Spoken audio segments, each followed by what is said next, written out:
بسم اللہ الرحمن الرحیم وبہ نستعین۔ السلام علیکم ورحمۃ اللہ وبرکاتہ۔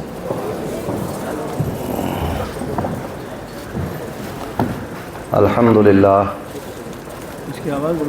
الحمد للہ القادر المقتدر القدیر، والصلاة والسلام علی السید البشیر النذیر وعلی آلہ واصحابہ ووارث حالہ الامین المکین محی الدین برحمتک یا ارحم الراحمین، وبعد۔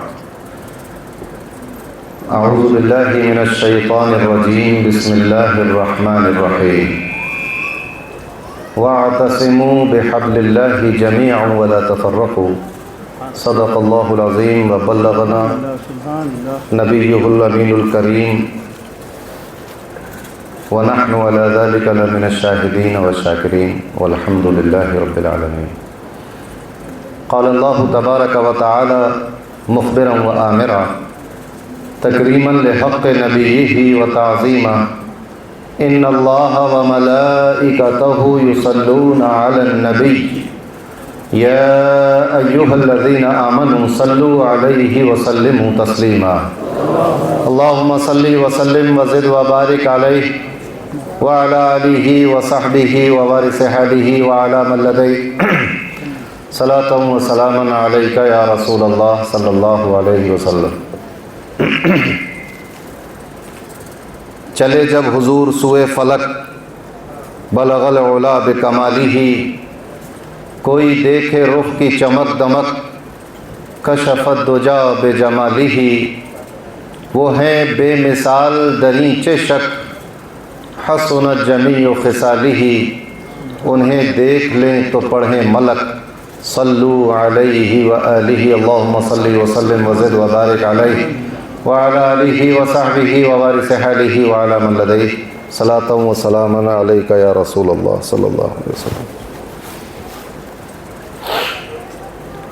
اللہ تبارک و تعالیٰ کا فضل و احسان کہ اس نے ہمیں اور آپ کو اس مبارک محفل میں حاضر ہونے کی توفیق عطا فرمائی۔ قابل مبارکباد ہیں وہ لوگ جنہوں نے اس محفل کو سجایا سنوارا، اور آپ تمام حضرات جو اپنے گھروں سے چل کر یہاں تشریف لائے۔ اللہ تبارک و تعالی ہم سب کو جزائے خیر عطا فرمائے۔ آج سفر کی 29 تاریخ تھی، مغرب کے بعد سے کوئی اطلاع نہیں ملی کہ چاند نظر آیا یا نہیں آیا۔ بہرحال ہو گیا ہے اب، تو بتا رہے ہیں کہ چاند آج رویت ہو گئی ماشاءاللہ، تو مبارک ہو آپ سب لوگوں کو۔ کل سے پہلی ربیع الاول شریف، اور وہ مہینہ کہ جس مہینے میں نبی کریم صلی اللہ علیہ وسلم اس دنیا میں تشریف لائے۔ تمام عالم اسلام کو، عالم انسانیت کو نبی کریم صلی اللہ علیہ وسلم کی آمد مبارک ہو۔ آمین آمین سبحان۔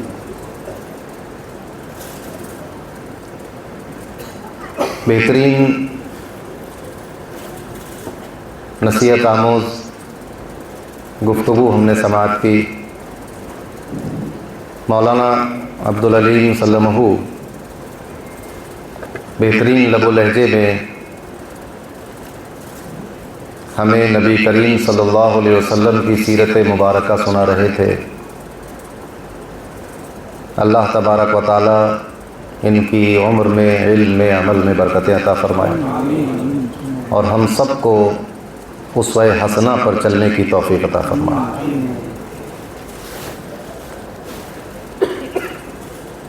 اللہ تبارک و تعالی نے قرآن مجید میں مکمل نظام حیات عطا فرمایا ہے۔ ایک ضابطہ ہمیں دیا، علماء محققین نے اس ضابطے کو کئی طرح سے تقسیم کیا ہے۔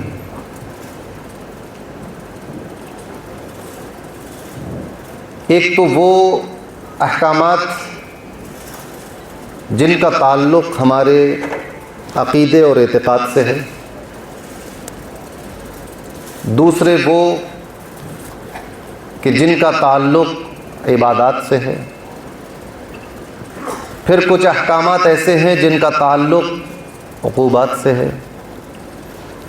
کچھ احکامات ایسے ہیں جن کا تعلق اخلاقیات سے ہے، کچھ احکامات ایسے ہیں جن کا تعلق ہمارے ذاتی اعمال سے ہے، کچھ احکام ایسے ہیں جن کا تعلق ہمارے اجتماعی اعمال سے ہے۔ غرض یہ کہ اللہ تبارک و تعالیٰ نے اپنے بندوں کو کسی بھی موقع پر تنہا، اکیلا اور بے سہارا نہیں چھوڑا۔ زندگی میں آنے والی ہر مشکل، ہر سوال، ہر پریشانی کا حل اللہ تبارک و تعالیٰ نے ہمیں عنایت فرمایا ہے۔ اب وہ یا تو قرآن مجید کی شکل میں ہمارے سامنے ہے، تو کبھی وہ حل قرآن مجید کی شکل میں، کبھی ہمارے مسائل کا حل احادیث نبویہ کی شکل میں،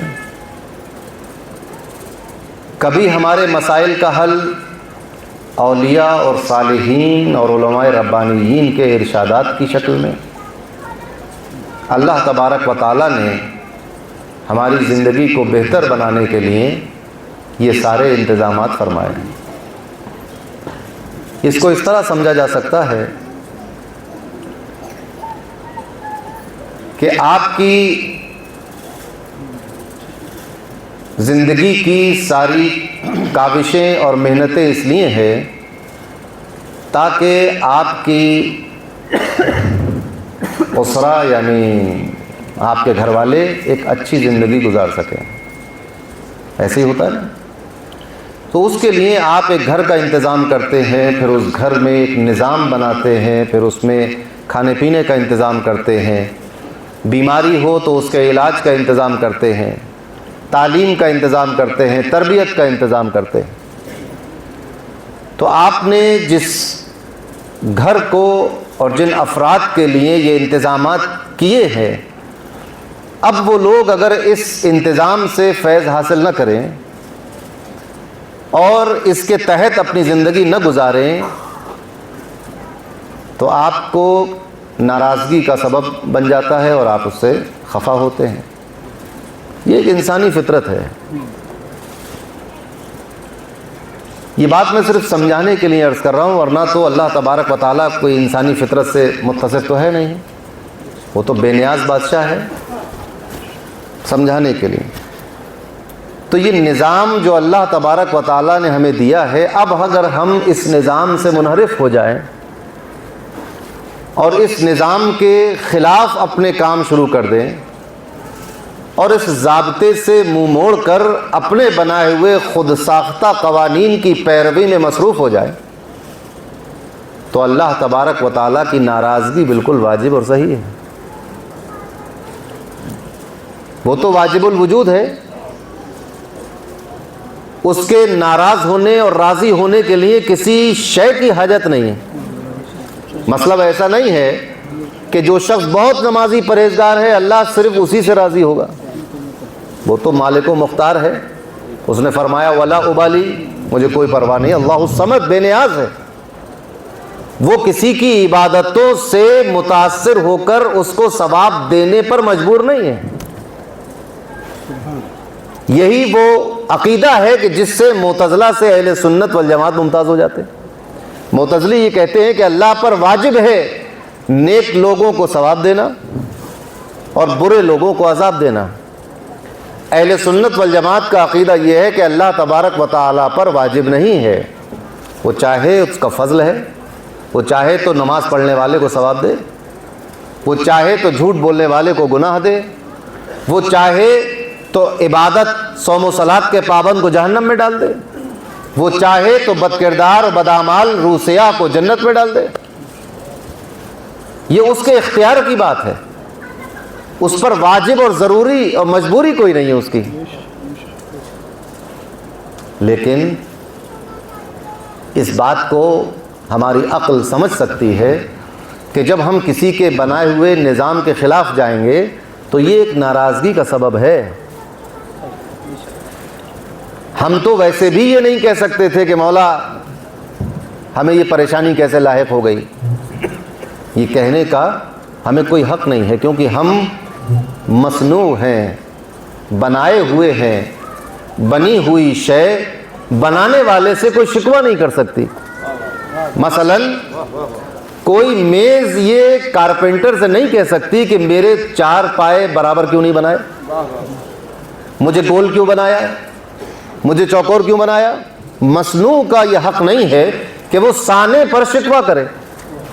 یہ صانع کی، بنانے والے کی مرضی ہے کہ جس طرح چاہے بنا دے، اور بننے والے کا حق یہ ہے کہ جیسا بنا دیا ہے بس ویسا ہی بنا رہے، اس میں تغیر اور تبدیل نہیں چاہیے اس کو۔ بات سمجھ میں آئی؟ یہ بننے والے کی ذمہ داری ہے کہ جیسا بنایا گیا ہے اور جس کام کے لیے بنایا گیا ہے ویسا ہی بنے رہو اور وہی کام کرتے رہو۔ تو اللہ تبارک و تعالی نے ہمیں ایک ضابطہ دیا، وَاعْتَصِمُوا بِحَبْلِ اللَّهِ، اللہ کی رسی کو مضبوطی سے تھامو۔ اللہ کی رسی ایسی نہیں ہوتی جس رسی سے ہم اور آپ اپنا سامان باندھ لیتے ہیں، یا جس رسی سے پھانسی دی جاتی ہے، یا جس رسی سے لٹک کے آدمی چھت پہ چڑھ سکتا ہے، وہ ایسی رسی نہیں ہوتی۔ مگر پکڑنے کے لیے اللہ تبارک و تعالیٰ نے فرمایا بحبل اللہ، اللہ کی رسی کو مضبوطی سے پکڑو۔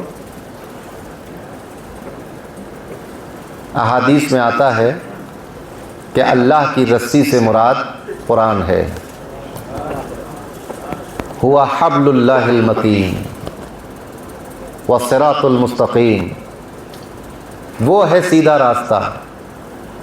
اور اللہ کی رسی کون؟ قرآن۔ قرآن کریم اللہ کی رسی ہے۔ تشریح میں شارحین فرماتے ہیں کہ دین اللہ کی رسی ہے، دین اسلام اللہ کی رسی ہے، اللہ کے نازل کردہ احکامات اللہ کی رسی ہیں۔ اللہ تبارک و تعالیٰ نے جو کرنے کا حکم دیا اور جس سے رکنے کا حکم دیا، یہ اللہ کی رسی ہے۔ اس کو ہم مضبوطی سے تھامے کا مطلب یہ ہے کہ اس پر ہم مضبوطی سے قائم ہو جائیں اور اسی کے مطابق اپنی زندگی گزاریں۔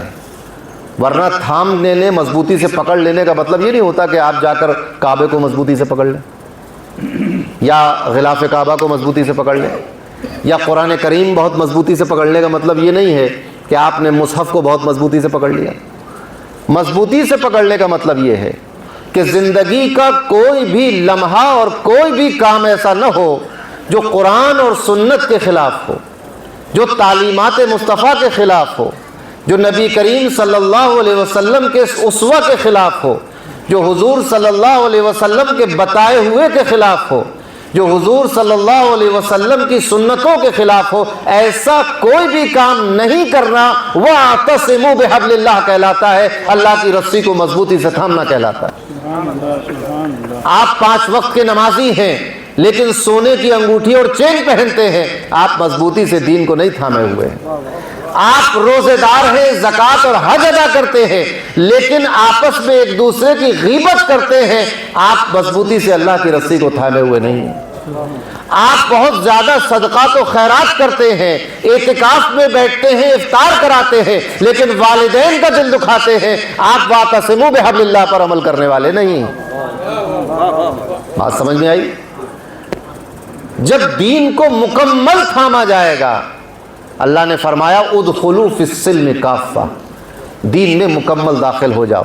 اور آپ ذرا سوچیں، مفسرین فرماتے ہیں اس آیت کریمہ کی شان نزول کیا ہے؟ کچھ یہودی مسلمان ہو گئے، اللہ نے اسلام کی دولت سے نواز دیا۔ یہودیوں کے یہاں پر اونٹ کا گوشت نہیں کھایا جاتا تھا، ان کے یہاں حکم تھا کہ اونٹ کا گوشت نہیں کھایا جائے گا۔ تو انہوں نے یہ سوچا کہ ہم مسلمان تو ہو ہی گئے ہیں، لہٰذا اسلام میں اونٹ کا گوشت کھانا کوئی فرض و واجب تو ہے نہیں، لہٰذا ہم اونٹ کا گوشت نہ کھائیں، تو ہماری شریعت پر بھی عمل ہوتا رہے گا، اسلام کی شریعت پر بھی عمل ہوگا، ٹکراؤ تو دونوں میں ہے نہیں۔ جب انہوں نے یہ سوچا اور ایسا عمل شروع کیا تو اللہ نے آیت نازل فرمائی ادخلوا فی السلم کافہ، یا ایھا الذین آمنوا ادخلوا فی السلم کافہ ولا تتبعوا خطوات الشیطان، اے ایمان والو دین میں مکمل داخل ہو جاؤ۔ مطلب یہ ہے کہ اب تم کسی اور ضابطے کی، کسی اور قانون کی، کسی اور نظام کی تم اپنے دین کے ساتھ ملاوٹ نہیں کر سکتے۔ آپ کو خالص اللہ کے لیے اور دین کے لیے اپنے آپ کو وقف کرنا ہوگا۔ تو اتنی چھوٹی سی بات بھی دین اپنے ساتھ برداشت نہیں کرتا۔ یہ سوچ اور یہ نیت اور یہ ارادہ اسلام اپنے ساتھ برداشت نہیں کرتا۔ تو اللہ نے کیا فرمایا؟ وَاعْتَصِمُوا بِحَبْلِ اللَّهِ جَمِيعًا، اللہ کی رسی کو مضبوطی سے تھامو۔ تو اب تمام احکامات اسلام کو ہمیں اپنے زندگی میں لانا ہوگا، اور اگر کچھ رہ جاتا ہے تو اس کو بھی پکڑنے کی کوشش کرنا ہوگی۔ دو چیزیں ہوتی ہیں، ایک ہوتا ہے نماز پڑھ لینا، ایک ہوتا ہے نماز پڑھنے کا ارادہ کر لینا، ایک ہوتا ہے حج ادا کر دینا، ایک ہوتا ہے حج ادا کرنے کا ارادہ کر لینا، ایک ہوتا ہے سچ بولنا، ایک ہوتا ہے سچ بولنے کا ارادہ کرنا۔ تو ارادہ عمل سے پہلے ہوتا ہے، اور ارادے پر ہی عمل کا دار و مدار ہوتا ہے۔ جیسا ارادہ ہوگا ویسا عمل ہوگا، جیسی نیت ہوگی ویسا ثواب ہوگا۔ آپ کی نیت اگر یہ ہے کہ میں 5 وقتہ نمازی ہو جانے پر لوگوں کے درمیان نمازی مشہور ہو جاؤں گا، تو پھر نماز جو عبادت ہے، جو خالصتاً لوجہ اللہ ہے، اس کے ثواب سے محروم کر دیے جائیں گے۔ ہاں، لوگوں کے درمیان آپ کو نمازی مشہور کر دیا جائے گا، جیسی نیت ہوگی انجام ویسا ہوگا۔ تو ہم کم سے کم یہ ارادہ تو کریں کہ اللہ کی رسی کو مضبوطی سے تھامیں گے، اس کی کوشش میں لگ جائیں۔ اب اگر کوئی لغزش ہم سے ہو جاتی ہے، چاہے نہ چاہے، معاف کرنے والی ذات اللہ کی ہے، لیکن اگر ہم گھر سے ارادہ کر کے اس بات کا نکلے کہ ہم اللہ کی رسی کو نہیں تھامیں گے، ہم اللہ کے دین کے خلاف کریں گے، ہم اللہ کے حکم کے خلاف جائیں گے، ہم رسول اللہ صلی اللہ علیہ وسلم کی شریعت کو پسے پش ڈال دیں گے، اگر گھر سے یہی ارادہ کر کے نکلے، یقین مانو حج پہ چلے جاؤ، حج قابل قبول نہیں ہے، زکوٰۃ ادا کرو، زکوٰۃ قابل قبول نہیں ہے، نماز ادا کرو، نماز قابل قبول نہیں ہے، روزہ رکھ لو، روزہ قابل قبول نہیں ہے۔ اگر نیت اور ارادہ یہ ہے کہ میں یہ کام اس لیے کروں گا تاکہ شریعت کی مخالفت ہو، لاکھ علماء چیخ چیخ کر بیان کرتے رہے کہ نماز میں نیت سچی چاہیے، مگر میں نیت خراب لے کر آؤں گا، مجھے تو غلط کام کرنے ہیں، مجھے شریعت کے خلاف کام کرنا ہے، تو یہ اللہ کی رسی کو تھامنا نہیں ہے، بلکہ اللہ کے دین کو خراب کرنا ہے، اللہ کے دین میں رخنا ڈالنا ہے، شریعت مطہرہ کا مذاق اڑانا ہے۔ یہ گناہ کبیرہ اور حرام قطعی ہے، اور بعض صورتوں میں یہ صورتحال کفر شرک تک پہنچ جانے والی ہے۔ اللہ محفوظ رکھے ایسے ارادے اور نیت سے۔ وَاعْتَصِمُوا بِحَبْلِ اللَّهِ، اللہ کے دین کو مضبوطی سے پکڑنا ہے۔ بات سمجھ میں آئی؟ نہیں آئی ہوگی، کوشش تو میں پوری کر رہا ہوں، شاید کہ تیرے دل میں اتر جائے میری بات۔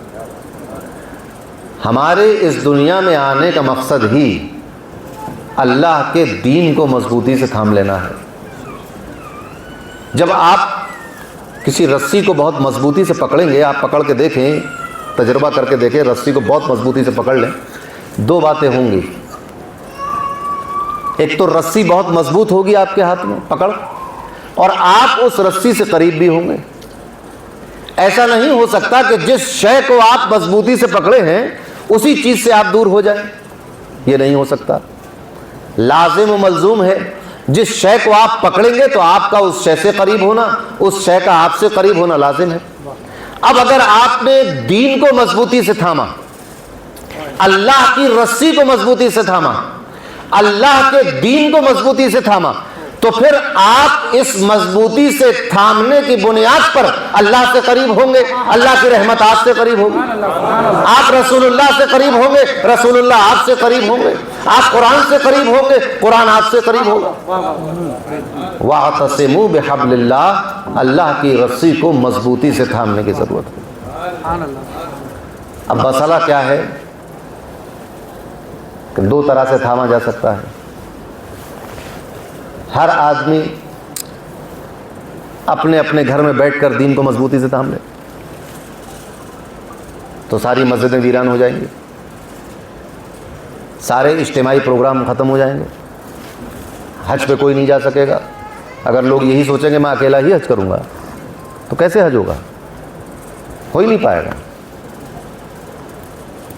تو اللہ تبارک و تعالیٰ نے حکم جاری فرمایا وَاعْتَصِمُوا بِحَبْلِ اللَّهِ جَمِيعًا، اے مسلمانوں سب مل کے اللہ کی رسی کو پکڑو۔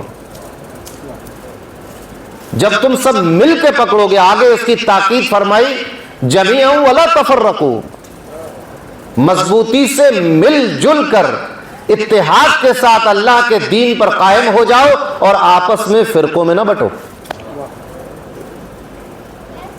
اب اسلام کا پورا نظام اول سے آخر تک اسی ایک حکم کے تابع ہے، وہ چاہے عبادتوں کا مسئلہ ہو، وہ چاہے اعتقاد کا مسئلہ ہو، وہ چاہے اعمال اور فقہیات کا مسئلہ ہو، وہ چاہے اخلاقیات کا مسئلہ ہو، وہ چاہے عقوبات کا مسئلہ ہو۔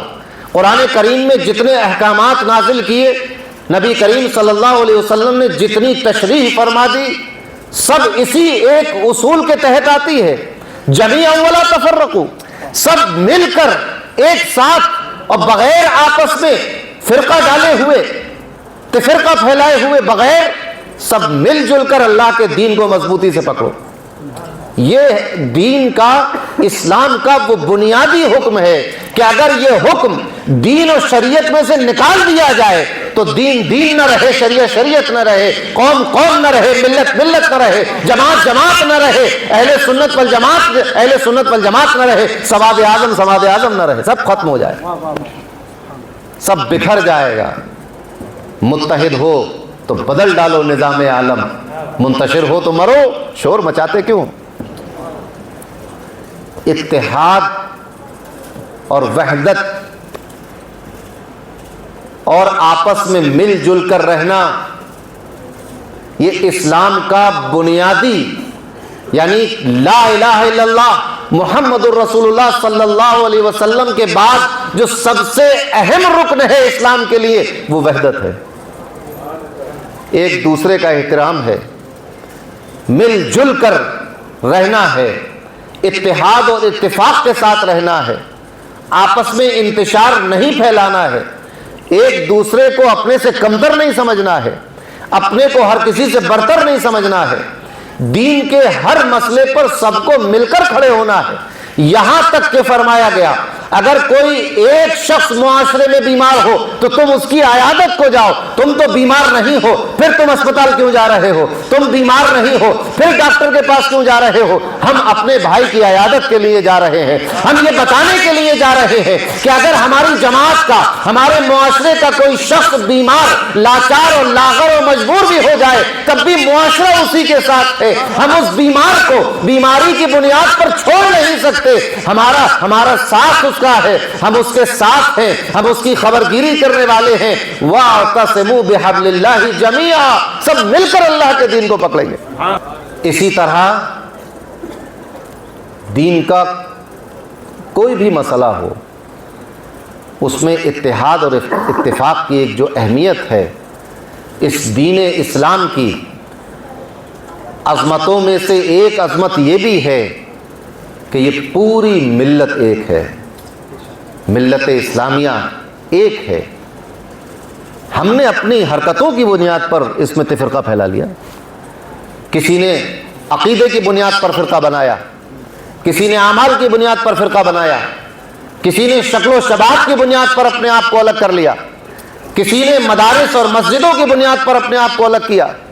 تو جو الگ ہوتا گیا، من شذ شذ الی النار، حضور نے فرمایا کہ وہ الگ ہو گیا ہے، لیکن ید اللہ علی الجماع، اہل سنت والجماعت پر اللہ کی تائید ہے، اس کی رحمت ہے۔ بے شک بے شک، سبحان اللہ سبحان اللہ۔ سواد اعظم ضروری ہے۔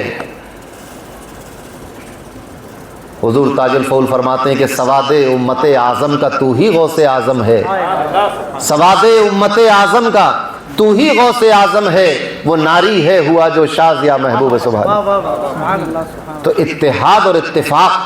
اب آپ دیکھیں کہ جس ماحول میں اسلام کو اللہ نے اتارا، وہ ماحول انتشار اور اختلاف اور تفرقہ اور فرقہ بازی اور گٹوں اور ٹولیوں اور چھوٹی چھوٹی جماعتوں کا ماحول تھا، قبائلی نظام تھا، ایک قبیلہ دوسرے قبیلے کے برابر نہیں تھا، لوگ اپنے اپنے اصول اور ضابطے الگ الگ تشکیل دے رہے تھے، کوئی نسل کی بنیاد پر، کہیں خون کی بنیاد پر، کہیں رنگ کی بنیاد پر، کہیں زبان کی بنیاد پر، کہیں زمین کے خطے کی بنیاد پر، کہیں کاروبار کی بنیاد پر، کہیں مال و دولت کی بنیاد پر۔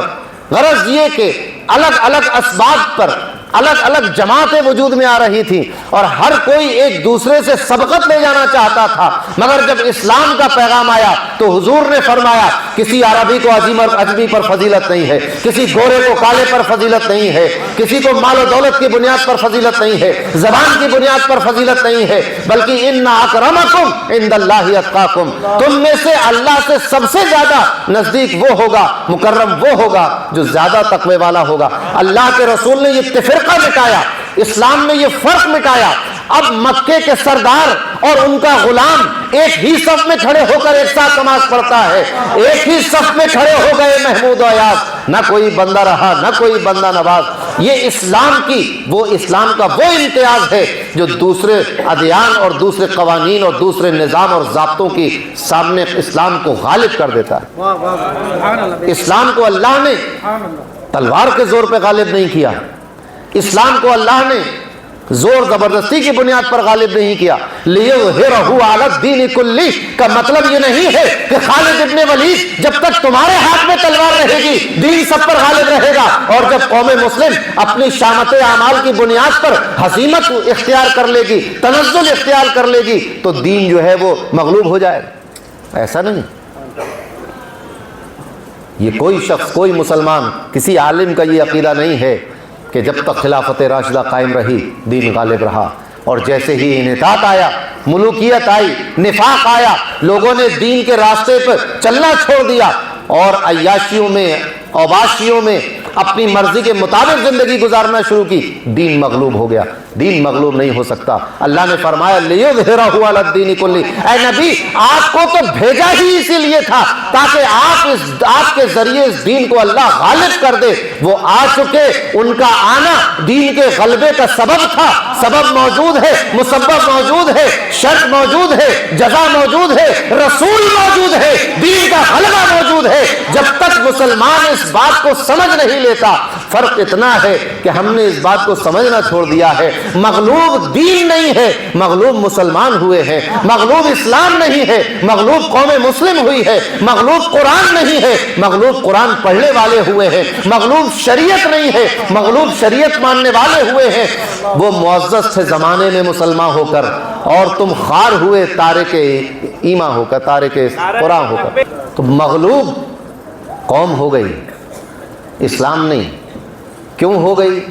بہت ساری وجوہات ہے، اس میں سے ایک بڑی وجہ یہ ہے کہ ہم نے وَاعْتَصِمُوا بِحَبْلِ اللَّهِ جَمِيعًا وَلَا تَفَرَّقُوا پر عمل نہیں کیا، کمزور ہوتے چلے گئے، بکھر گئے، نظریاتی طور پر، عقائد کے طور پر، اعمال کے طور پر، اخلاقیات کے طور پر مختلف گروہوں میں بٹ گئے ہیں، مختلف افکار و نظریات کے تحت ہم اپنی زندگی گزار رہے ہیں، جبکہ فکرہ رئیسیہ یہ تھا کہ اللہ کے بندوں وَاعْتَصِمُوا بِحَبْلِ اللَّهِ جَمِيعًا وَلَا تَفَرَّقُوا، سب لوگ مل کر اللہ کے دین کو مضبوطی سے تھامو اور آپس میں فرقوں میں نہ بٹو، اتحاد پیدا کرو، اتفاق پیدا کرو، اور جو اس سواد اعظم سے کٹتا جائے گا، اختلاف کرتا جائے گا، انحراف کرتا جائے گا، وہ الگ فرقہ بنتا جائے گا، وہ ایک فرقہ کہلائے گا۔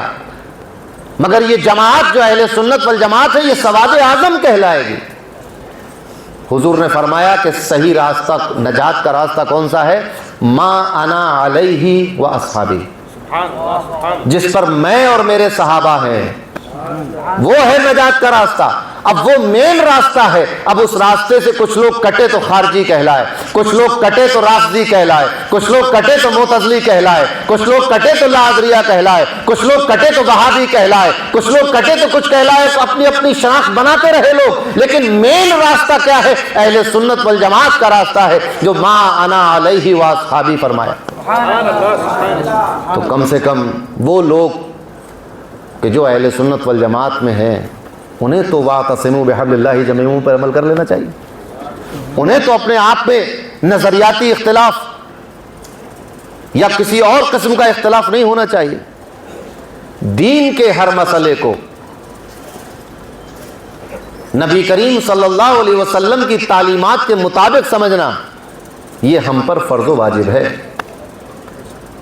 اسلام کا مسئلہ ہو تو بغیر حضور کی تعلیمات کے اس کی تفہیم نہیں ہوگی۔ آپ دوا کتنی کھائیں یہ ڈاکٹر بتائے گا، مقدمہ کیسے لکھوائیں یہ وکیل بتائے گا، لیکن اسلامی زندگی کیسی ہوگی یہ رسول اللہ صلی اللہ علیہ وسلم بتائیں گے۔ اور اس اسلامی زندگی کا عنصر اصلی اور رئیسی کیا ہے؟ اتفاق و اتحاد۔ اب آپ ذرا سوچیں، اب اس کا مطلب اگر کوئی یہ نکال لے کہ ہم سب مل کے نماز قضا کریں گے، آج سے کوئی نماز نہ پڑھے، سب مل کر اتحاد قائم ہو جائے سب میں، یہ تشریح کفر ہے، گمراہی ہے۔ تشریح یہ ہوگی کہ آج سے ہم سب لوگ مل کے نماز پڑھیں گے، مل کے روزہ رکھیں گے، نماز مل کے پڑھو گے۔ کس طرح پڑھو گے؟ جس طرح شریعت مطہرہ نے بیان کیا ہے۔ ایسا نہیں ہو سکتا کہ ہم نماز اپنی مرضی کے مطابق پڑھ لیں، اللہ کے رسول کی مرضی کے مطابق نماز پڑھی جائے تو ہماری زندگی کا ہر کام ایسی ہوگا۔ آج چاند نظر آ گیا عید میلاد النبی کا، اب جشن عید میلاد النبی کا آغاز ہوگا، مختلف انداز میں عید میلاد النبی کا جشن منایا جائے گا اور مختلف طرح سے اس کا اظہار، محبت کا اظہار کیا جائے گا۔ کہیں جلسے منعقد ہوں گے، کہیں جلوس منعقد ہوگا، کہیں نعرے لگائے جائیں گے، کہیں لنگر تقسیم ہوگا، لیکن آپ جو کچھ بھی اظہار محبت کے لیے کریں، وَاعْتَصِمُوا بِحَبْلِ اللَّهِ جَمِيعًا وَلَا تَفَرَّقُوا، اس کا خیال رکھنا ہے۔ ایسا نہ ہو کہ ہم اپنے اظہار محبت میں الگ الگ ٹولیوں میں بٹے ہوئے نظر آئیں، اور یہ سازش جو ہمیں بانٹنے کی چلی آ رہی ہے، اس میں سازشی کامیاب ہو کر اپنے انداز میں جشن کا اہتمام کرے کہ لو دیکھو عید میلاد النبی کے موقع پر بھی مسلمانوں کو ایک نہیں ہونے دیا گیا۔ یہ کیسی محرومی کی بات ہوگی۔ آپ ذرا سوچیں کہ اگر کوئی شخص یہ کہے کہ میں تو نماز میں نیکر پہن کے آؤں گا اور سینڈو بلیان پہن کر نماز پڑھوں گا، نیکر پہن کر، میری مرضی ہے، تو نماز ہوگی، اور اگر ضد کر لے تو گناہ گار بھی ہوگا، اور اگر اہانت اور تخفیف کی نیت سے آ جائے تو کافر ہو جائے گا۔ عقیدہ کیا ہے آپ کا؟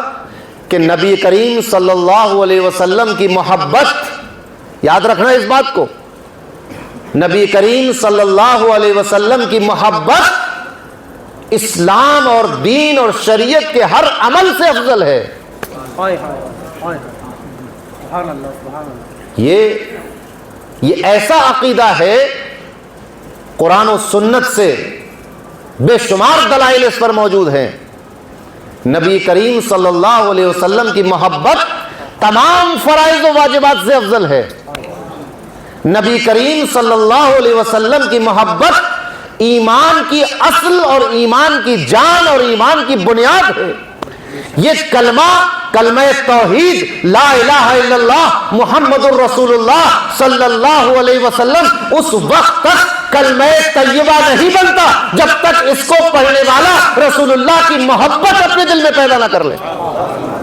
بات سمجھ میں آئی؟ اب اس محبت کا اظہار کیسے ہوگا؟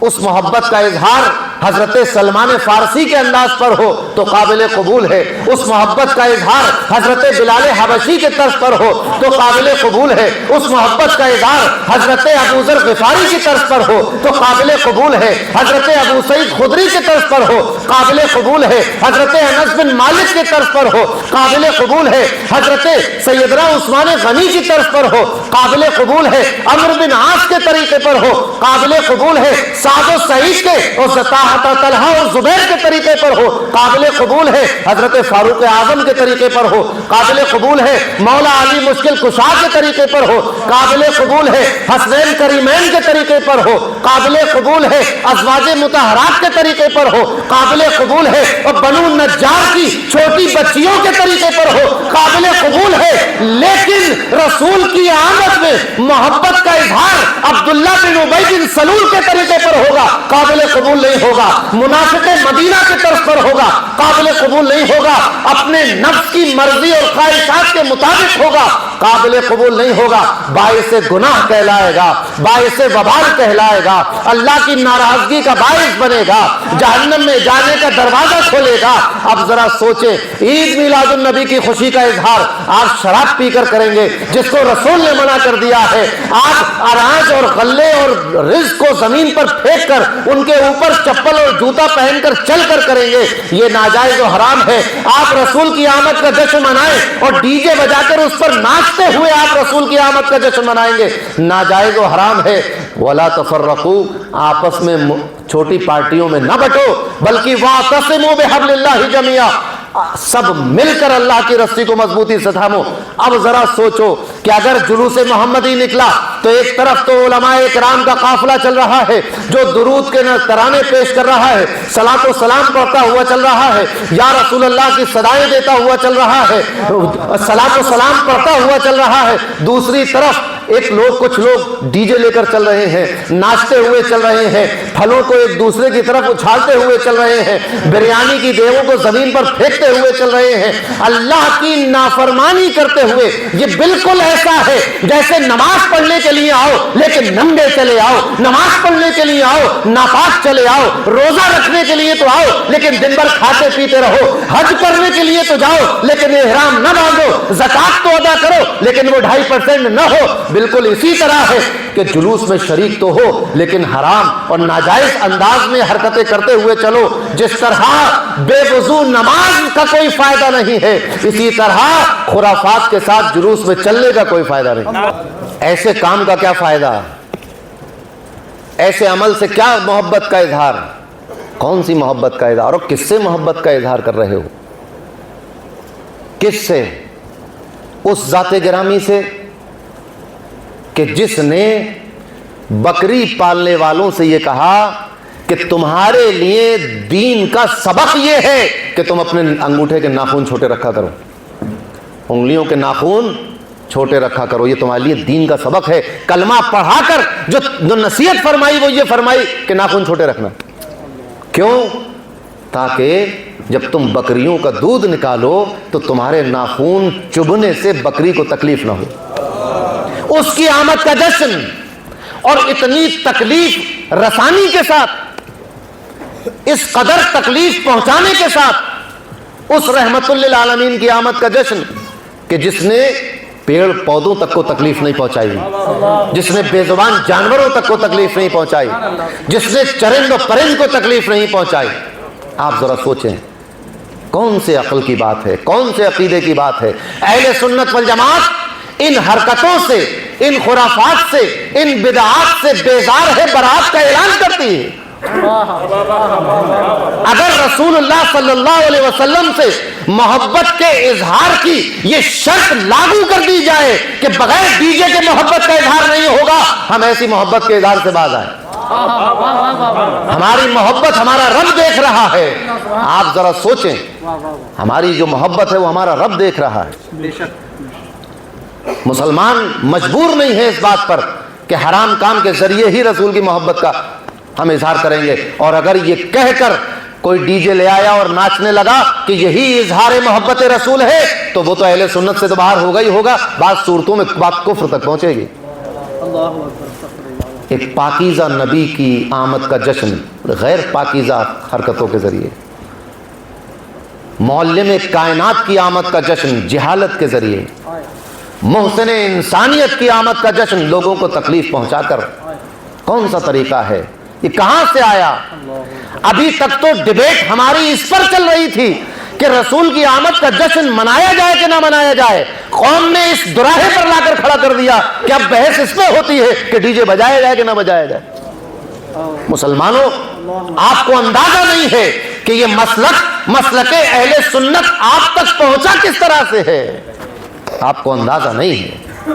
یہ آج جو آپ محبت رسول کے جھنڈے لیے گھوم رہے ہیں، یہ جھنڈے آپ تک پہنچے کیسے ہیں آپ کو اندازہ نہیں ہے۔ کیسے کیسے محاذ بنائے گئے، کیسی کیسی کتابیں لکھی گئیں، کس طرح سے رد کیا گیا، کس طرح سے اپنے عقیدے کو مدلل بیان کیا گیا، قرآن و حدیث سے کس طرح دلائل نکالے گئے، آپ کو اس بات کا اندازہ نہیں ہے۔ آپ نے ایک ڈی جے بجا کر اور ایک ٹھمکا لگا کر سارے جماعت اہل سنت کے سر کو شرم سے جھکا دیا۔ اللہ اکبر، اللہ اکبر۔ وہ ہمارے اسلاف کی وہ ساری کتابوں میں آگ لگا دی، ایک قدم نکال کر گھر سے، اور یہ بتا کر دیکھیے جلوس، آپ اس سے انکار نہیں کر سکتے کہ جلوس عاشقوں کا عمل ہے، محبت کرنے والوں کا عمل ہے، تعظیم کرنے والوں کا عمل ہے، جس کو اہل سنت والجماعت سے تعبیر کیا جاتا ہے۔ یہ عمل اہل سنت والجماعت کی شناخت بنتا ہے، اور شناخت کیا بنتی ہے؟ جب خبروں میں آتا ہے کہ اتنے بڑے بڑے ڈی جے لگے ہوئے تھے، اس طرح سے ناچ اور گانے چل رہے تھے، اس طرح سے رزق کی بے حرمتی ہو رہی تھی، اس طرح سے ایک دوسرے کو پچھاڑا جا رہا تھا، اس طرح سے بیماروں کو، ضعیفوں کو تکلیف پہنچائی جا رہی تھی۔ جب یہ اظہار محبت ہوگا تو پھر یہ اظہار محبت کسی فرعون کی، نمرود کی اور شداد کی اور یزید کی آمد پہ تو ہو سکتا ہے، محسن کائنات کی آمد کا نہیں ہو سکتا۔ آپ پہلے طے کر لیں کہ کس کی آمد کا جشن ہے،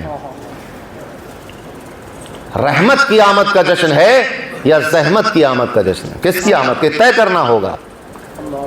اگر یہ اس کی آمد کا جشن ہے کہ جس نے کہا کہ لوگوں پڑوسیوں کا حق ادا کرو، اگر یہ اس کی آمد کا جشن ہے جس نے کہا کہ لوگوں رزق کی بے حرمتی نہ کرو، ناشکری نہ کرو، اگر یہ اس کی آمد کا جشن ہے جس نے کہا لوگوں بیمار کی عیادت کو جایا کرو کہ اللہ کو وہیں پاؤ گے، آپ سوچیں اگر اس کی آمد کا جشن ہے تو اس طرح سے منایا جائے گا، ایذا رسانی کے ذریعے، تکلیف دے کر، نامشروع اعمال کر کے، اقدامات اٹھا کر، شریعت میں جو چیزیں مذموم ہیں، جو منع ہیں، جو ناجائز و حرام ہیں، ان کا رواج ڈال کر۔ آپ سوچیں لڑائی تو اہل سنت والجماعت کی یہ تھی کہ یہ نیا کام دین میں آ گیا ہے، میلاد شریف کرنا یہ ناجائز و حرام ہے، ہم تو اس پر سفارہ ہوئے تھے۔ آپ نے کہا نیا کام ایسا شروع کیا کہ ڈی جے شروع کر دیا۔ ابھی تو آپ کو اسی کا جواب نہیں معلوم کہ یہ جشن منانا جائز بھی ہے کہ نہیں، بدعت تو نہیں ہے کہیں یہ کہ سنت ہے؟ میلاد کی محفل جو ہے وہ جائز اور مباح ہے کہ خرافات اور بدعت ہے؟ ابھی اسی پہ ڈیبیٹ تھی، آپ نے ایک نیا دروازہ کھولا کہ اب ڈیبیٹ اس پر ہو رہی ہے کہ ڈی جے بدعت ہے کہ سنت، یہ ناچ گانا سنت ہے۔ اور دلیل کیا لاتے ہیں؟ دلیل لے کے آتے ہیں وجد کو، جو صوفیہ پر وجد طاری ہو جاتا ہے اس کو دلیل میں لے کر آتے ہیں کہ وجد طاری ہو گیا ہے۔ مسلمانوں، وجد وہ کیفیت ہے کہ جو اللہ اور اس کے رسول کی شریعت کی مکمل پاسداری اور پابندی کرنے والے پر طاری ہوتی ہے، وہ ناجائز و حرام کام کرنے والے پر طاری نہیں ہوتی۔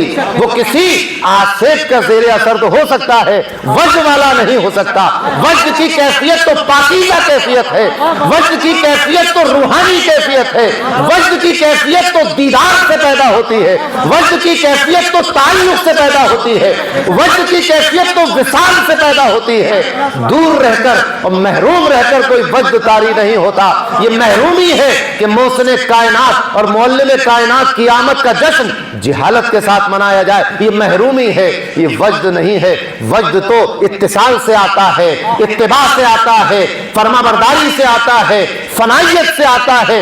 جب ہم اپنے محبوب کی بارگاہ میں فنائیت کا درجہ حاصل کر لیتے ہیں تو وجد کی کیفیت آتی ہے, اور وجد اس کیفیت کا نام ہے جب انسان اپنی مرضی اور اپنے ارادے کو ترک کر دیتا ہے اور اس کی مرضی اور اس کے ارادے پر چلتا ہے. غوث اعظم نے فرمایا تھا کہ انا فی حضرت التقریب وحدی یصرفنی وحسبی ذو الجلالی, کہ اللہ جیسا مجھ میں چاہتا ہے تصرف کرتا ہے, جیسا چاہتا ہے چلاتا ہے, جیسا چاہتا ہے پھراتا ہے. وحسبی ذو الجلالی, اور میرے لیے میرا رب کافی ہے. یہ وجد ہے جس میں بندے کا اختیار نہیں ہوتا. یہ حال کی کیفیت ہے جس میں ہماری اپنی نیت اور اپنے ارادے کو اختیار نہیں ہوتا. نہ وجد طاری ہونے میں نہ وجد زائل ہونے میں بندے کا اختیار نہیں ہوتا. یہ کون سا وجد ہے کہ آپ طے کر کے ڈی جے لائے ہیں؟ یہ کون سا وجد ہے کہ آپ طے کر کے ناچ رہے ہیں؟ یہ کون سا وجد ہے کہ بالارادہ آپ شریعت کی نافرمانی کر کے یہ دلیل پیش کرتے ہو کہ یہ وجد ہے, یہ عالم جذب ہے, یہ ایک کیفیت کا طاری ہونا ہے؟ ارے ایسے لوگوں سے پوچھو کہ جب تم سجدے میں جاتے ہو تو کیفیت طاری کیوں نہیں ہوتی؟ جب تم رکوع میں سبحان ربی العظیم کہتے ہو تو کیفیت طاری کیوں نہیں ہوتی؟ جب کھڑے ہوتے وقت تم ربنا لک الحمد کہتے ہو تو تمہیں وجد اور کیفیت طاری نہیں ہوتی. آخر وہ کون سی بات ہے کہ ڈی جے پر ناچنا تمہیں اللہ سے قریب کر رہا ہے اور مسجد کا سجدہ تمہیں اللہ سے دور کر رہا ہے؟ یہ کون سی نماز ہے اور یہ کون سا رقص ہے؟ مسلمانوں سوچنا ہوگا. وَاعْتَصِمُوا بِحَبْلِ اللَّهِ جَمِيعًا, پہلے اللہ کی رسی کو مضبوطی سے پکڑ لو. محبت میں لوگ کہتے ہیں کہ محبت میں سب جائز ہے. کون کہتا ہے محبت میں سب جائز؟ محبت میں سب جائز اگر ہوتا تو صدیق اکبر, سیدنا صدیق اکبر, جملہ صحابہ رسول کو سجدہ کر رہے ہوتے. اور آج ہم کھڑے ہو کر سلام نہیں پڑھتے بلکہ گنبد خضرا کی طرف منہ کر کے سجدہ کرتے اور سلام پڑھتے. محبت میں سب جائز نہیں ہوتا. محبت میں صرف اتنا جائز ہے, یا یہ کہو کہ محبت میں صرف اتنا جائز ہے جتنا محبوب اجازت دے دے, بس اس کے علاوہ سب حرام. یہ شہادت گہے الفت پہ قدم رکھنا ہے. لوگ آسان سمجھتے ہیں مسلمان ہونا. دل لگانے کا مطلب کیا ہے؟ محبت کرنے کا مطلب کیا ہے؟ کسی پہ اپنے آپ کو فدا کرنے کا مطلب کیا ہے؟ یہ صحابہ اور اہل بیت سے پوچھو کہ کسی پر فدا ہونے کا مطلب کیا ہے, کسی پر مرنے کا مطلب کیا ہے, کسی کو دل دے دینے کا مطلب کیا ہے؟ سپردم بسو مائے خیشرا تو دانی حساب کم و بیشرا, اس کا مطلب کیا ہوتا ہے؟ یہ صحابہ کی مقدس جماعت سے پوچھو, سلف صالحین سے پوچھو, اولیاء سے پوچھو, شہداء سے پوچھو, وہ تمہیں بتائیں گے کہ دل لگانے کا مطلب یہ ہے کہ جس سے دل لگا لیا ہے بس اس کی مرضی کے مطابق زندگی گزرے گی. اس کے علاوہ سب ناجائز و حرام ہے, سب خرافات ہے, سب بدعت ہے, سب غلیظ ہے, سب ناپاک ہے, سب فانی چیز ہے. بس چیز وہی بہتر ہے جس سے محبت کی ہے. اس نے جتنا کہہ دیا ہے اتنا ہی کرنا ہے. یہ ہے محبت کا مطلب, یہ ہے دل لگانے کا مطلب, یہ ہے عشق کا مطلب, یہ ہے پیار کا مطلب. یہ کون سی محبت ہے کہ دعویٰ تو یہ ہو کہ ہم فلاں سے محبت کرتے ہیں لیکن اس کے کہنے پر نہیں چلتے, اس کو جو چیز پسند ہے ویسا نہیں کرتے. محبت کا مطلب یہ ہے کہ جس سے دل لگا لیا ہے اب اس کے علاوہ کوئی دکھائی نہ دے تو محبت کہلاتی. یہ دنیا کے ناجائز اور حرام عشق و محبت ہیں جس میں سب جائز ہے. یہ عشق اور محبت خود ناجائز و حرام ہے جس میں ہر چیز جائز ہے. اسلامی محبت اور اسلامی پیار اور اسلامی عشق میں ہر چیز جائز نہیں, بلکہ اس کی تو ابتدا نفی سے ہوتی ہے. لا الہ الا اللہ یہاں سے تو شروع ہوتا ہے, نہیں سے بات شروع ہوتی ہے.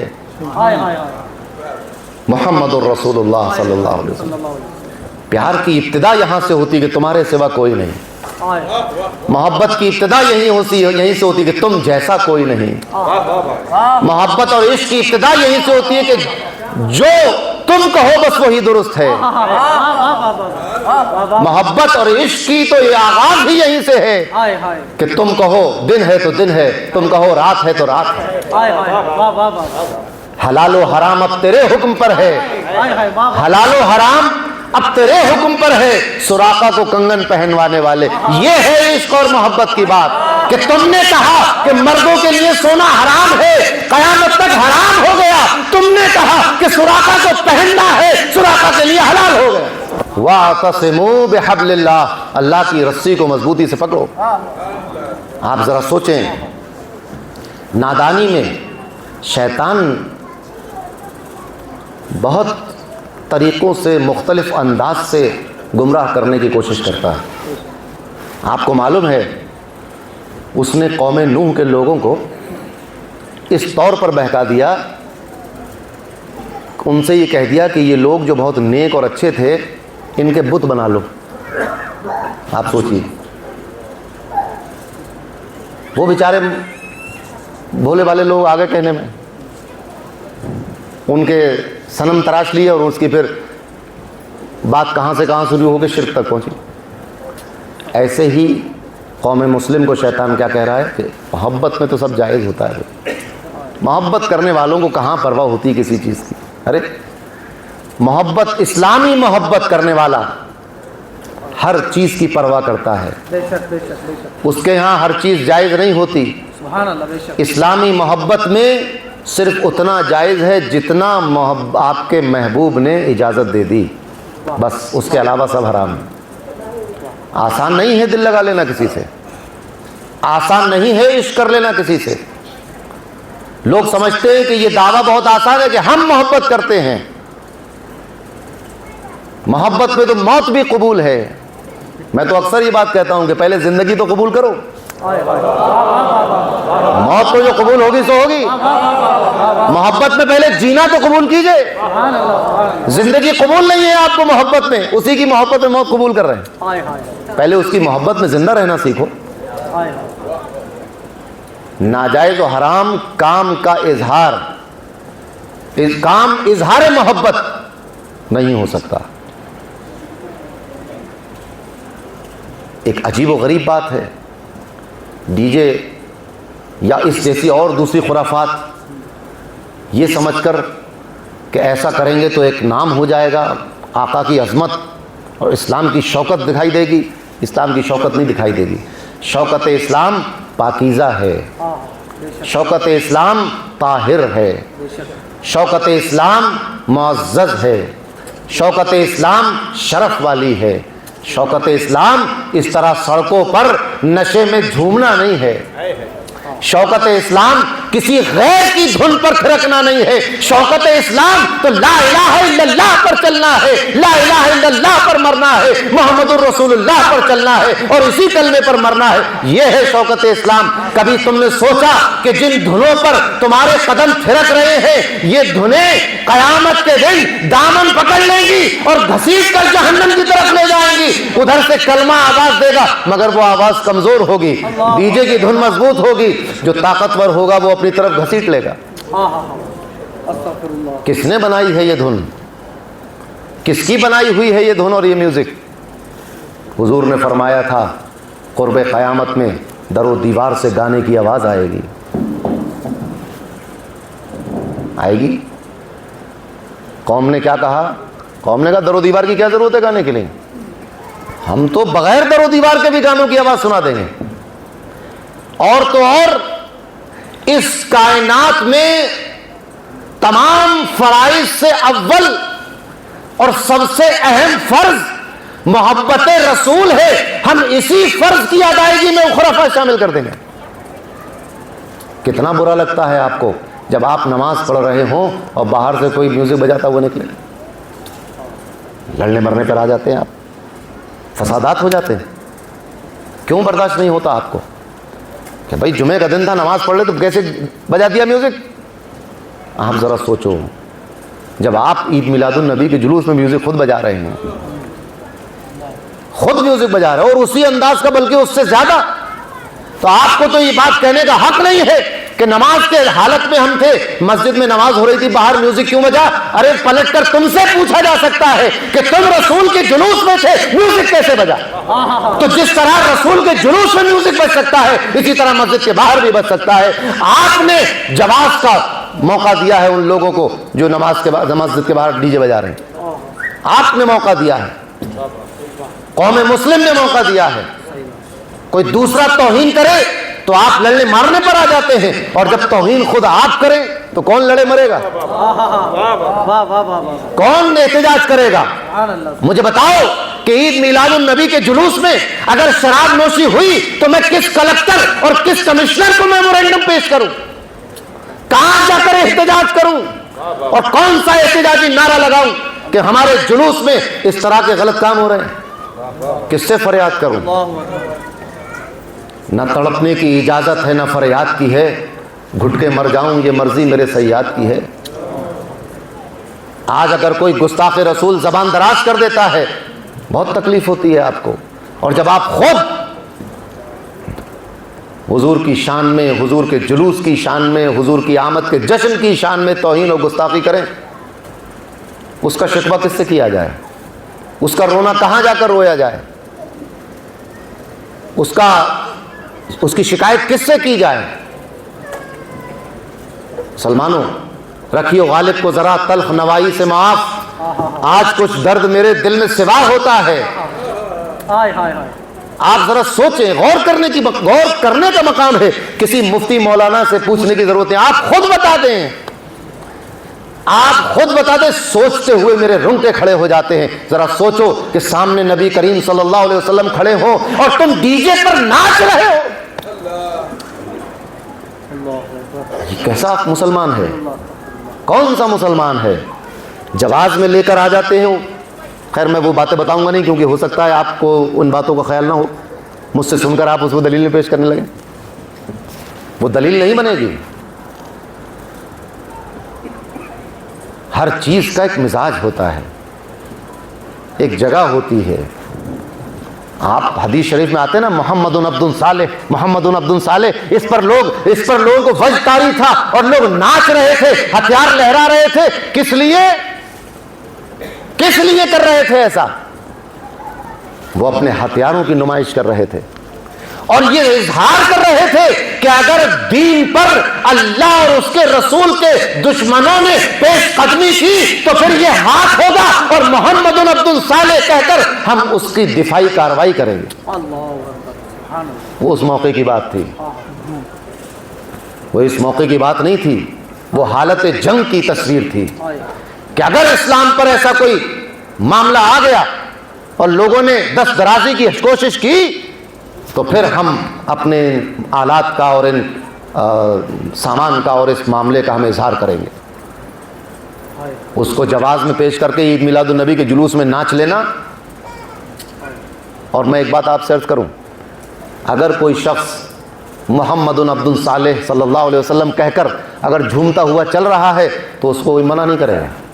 آئیے آپ اپنے گھر سے کہتے ہوئے، جتنی دیر جلوس چلے اتنی دیر آپ کہیے محمد عبد صالح. ہاتھ ہلاؤ، سر زمین پر پٹکو کہ آسمان پر مارو، مگر یہ کہتے ہوئے اپنی زبان سے آؤ محمد عبد صالح. اور پھر میں آپ سے یہ پوچھوں گا کہ کس کی محبت میں نعرہ لگا رہے ہو؟ کیا اس کی محبت میں فجر کی نماز پڑھی تھی؟ کیا جا کر ظہر پڑھو گے یا کل عشاء کی نماز پڑھی تھی؟ اگر نمازوں کے تارک ہو تو محمد عبد صالح کہہ کر تمہیں رقص کرنے کا اور جھومنے کا کوئی حق نہیں. اللہ اکبر. وہ لوگ تارک الصلاۃ نہیں تھے، وہ اپنی جان ہتھیلی پر رکھ کر لائے تھے، اپنے سروں سے کفن باندھے ہوئے تھے کہ اگر رسول کے نام پر سر کٹانا پڑا تو کٹا دیں گے، جان دینا پڑی تو دے دیں گے.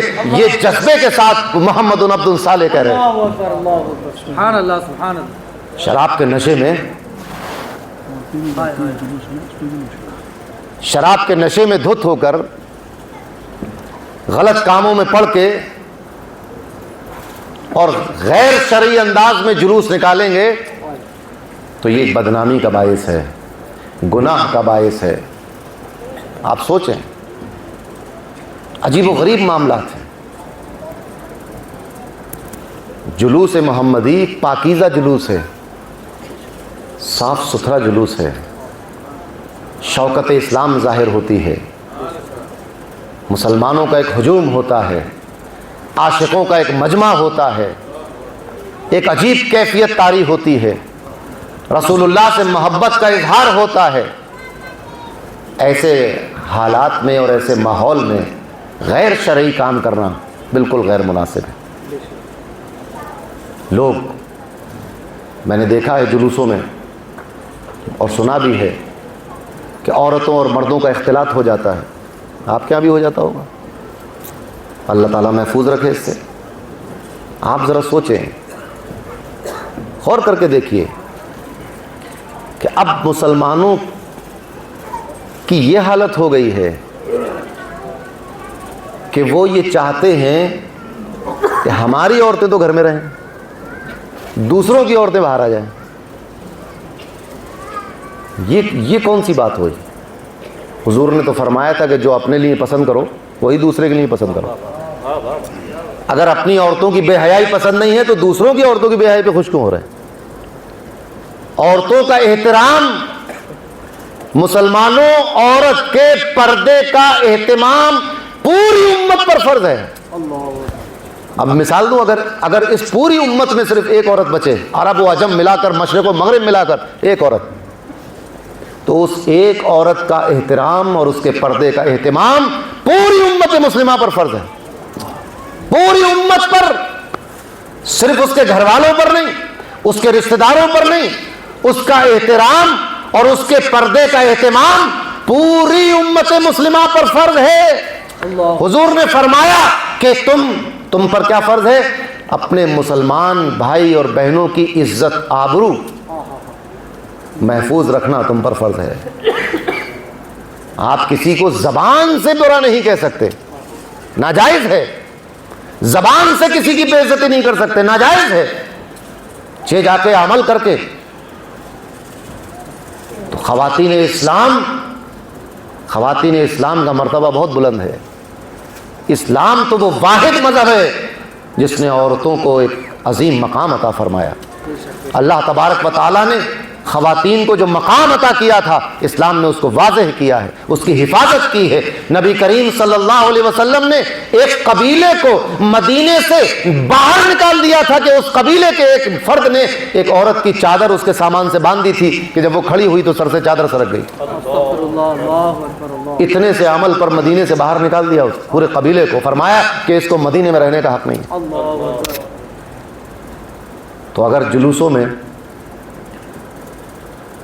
کوئی انتظام ہوتا نہیں ہے, جیسے یہاں پر ایک انتظام ہے عورتوں کا الگ مردوں کا الگ, لیکن جلوس تو سڑک پہ نکلتا ہے, اس میں اہتمام نہیں ہو پاتا, ہو بھی نہیں سکتا, پھر جلوس نہیں رہ جائے گا. لہٰذا خواتین کا اس میں آنا مردوں کے ساتھ بالکل ٹھیک نہیں ہے. ہاں, آپ اپنے گھروں کی کھڑکیوں سے جھانک سکتی ہیں پردے کے ساتھ, اگر جلوس نکل رہا ہے گھروں کی چھت پہ چڑھ کر دیکھ سکتے ہیں. اپنے گھروں میں میلاد شریف کا اہتمام کر سکتے ہیں, درود شریف کا اہتمام کر سکتی ہیں. آپ سوچیں نا, دیکھیے جب عورتیں حج پہ جاتی ہیں تو ان کے لیے یہ جائز ہے کہ وہ موزہ اور جوتا پہن لے, لیکن مرد احرام کی حالت میں موزے جوتے نہیں پہن سکتا. پہن سکتا ہے کیا؟ نہیں پہن سکتا. پنجہ اس کے یہ ہڈی کھلی ہونی چاہیے. عورتیں سر ڈھکیں گی, مرد سر نہیں ڈھکے گا. آپ سوچیں کہ جس عورت کے پردے کا اہتمام حج کے دوران بھی اللہ نے رکھا ہے, یہ اہتمام نبی کریم صلی اللہ علیہ وسلم نے عورتوں کے پردے کا کیا کہ جہاں پر ساری دنیا سر کھولے ہوئے ہوگی اور اگر ایک بھی عورت ہوئی تو اس کا سر ڈھکا ہونا چاہیے, اس کے پردے کا اہتمام ہوگا. وہ ہاتھوں میں دستانے پہن سکتی ہے, پیروں میں موزے پہن سکتی ہے, سر پہ دوپٹہ اوڑھ سکتی ہے, اوڑھ سکتی نہیں بلکہ اوڑھنا اس کے لیے ضروری ہے. تو آپ سوچیں کہ پیارے نبی صلی اللہ علیہ وسلم جنہوں نے عورتوں کے پردے کا اہتمام کیا ہو, جن کی صاحبزادی نے, جن کی ازواج نے کتنا اہتمام پردے کا کیا, ہم اپنے جلوس میں ان عورتوں کو بے پردہ اور مردوں کے ساتھ اختلاط, دھکا مکی, ہاتھ ٹکرانا, سب ناجائز کام ہے. ان سے بچو. عورتوں کے لیے الگ سے اہتمام کریں. مثلاً آپ عورتوں کے لیے جلسوں کا اہتمام کیجئے پردے کے ساتھ, جیسے مردوں کے آنے پر پابندی لگا دی جائے. لکھ دیجئے پوسٹر میں کہ مردوں کے آنے پر پابندی ہے. آج کا جلسہ خاص ہے خواتین کے لیے. ان تک علم دین پہنچایا جائے اور یہ بتایا جائے کہ اسلام میں خواتین کا کیا مقام ہے, خواتین کی کیا فضیلت ہے.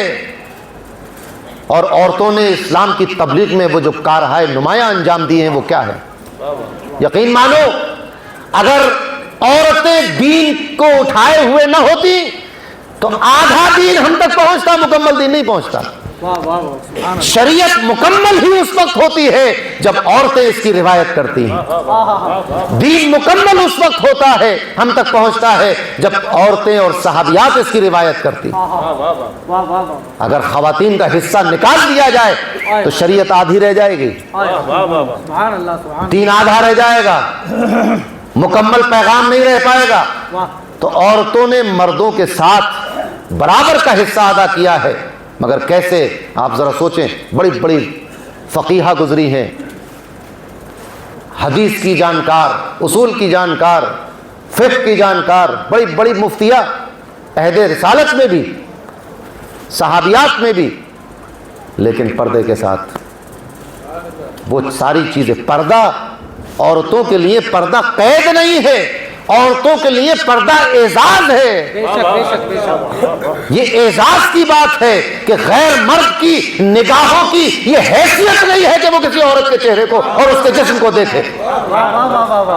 یہ مردوں کی کمتری ہے، عجز ہے، یہ مردوں کی ایک محرومی اور کمتری ہے کہ تم ہر عورت کو دیکھ نہیں سکتے، تمہاری اوقات نہیں ہے کہ تمہاری نظر اس عورت کے جسم پر پڑے۔ یہ عورت کا اعزاز ہے، اس کی بلندی ہے، اس کی شرافت ہے، اس کی کرامت ہے، اللہ نے جو اس کو بزرگی عطا کی ہے یہ اس کا اہتمام ہے۔ نہیں ہو سکتا یہ قید، اس کو قید نہیں سمجھتے ہیں، یہ قید نہیں ہے، یہ شرف کی بات ہے۔ جیسے علماء کے لیے عمامہ پہننا ایک شرف کی بات ہے، مردوں کے لیے داڑھی رکھنا ایک شرف کی بات ہے، مردوں کے لیے ستر عورت کرنا ایک شرف کی بات ہے، مردوں کے لیے مونچھیں پست کرنا، داڑھی بڑھانا ایک شرف کی بات ہے، ٹوپی لگانا ایک شرف کی بات ہے، عمامہ باندھنا ایک شرف کی بات ہے۔ ایسے ہی عورتوں کے لیے ہلکی اور دھیمی آواز میں بولنا شرف کی بات ہے، پردے میں رہنا شرف کی بات ہے، غیر مردوں سے کے سامنے نہ آنا شرف کی بات ہے۔ پردہ ایک طرف نہیں ہے، پردہ دونوں طرف ہے، الگ الگ انداز میں ہے۔ مردوں کا پردہ الگ ہے، عورتوں کا پردہ الگ ہے۔ بعض لوگ یہ سمجھتے ہیں کہ پردے کی پوری ذمہ داری خواتین کی ہے، ایسا نہیں ہے۔ بے پردہ ہوں گی تو صرف انہی کو عذاب اور گناہ ملے گا، مرد اگر بے پردہ ہوئے تو ان کے لیے کچھ نہیں ہے، ایسا نہیں ہے۔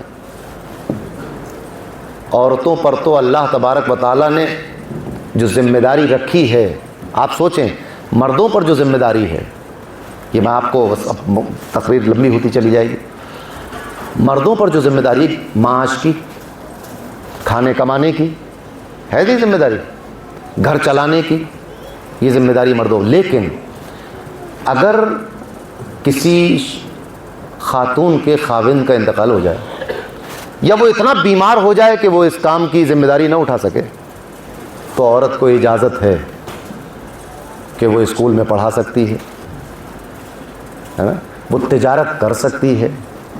مسئلہ پوچھ لیجیے آپ علماء سے، حضرت خدیجۃ الکبریٰ کتنی بڑی تاجرہ تھیں، تجارت کر سکتی ہے عورت، کسب معاش کرنے کی اجازت ہے اس کو، گھر کو چلانے کی اجازت ہے اس کو، بالکل کرے گی۔ لیکن جو ذمہ داری عورت پر ہے وہ مرد چاہ کر بھی نہیں ادا کر سکتا، نہیں کر سکتے ادا، مردوں میں وہ صلاحیت ہی نہیں جو عورتوں میں اللہ نے رکھی ہے۔ تو یہ سمجھنا کہ عورتیں مردوں سے کم ہیں، مردوں کا شرف زیادہ ہے، ایسا نہیں ہے۔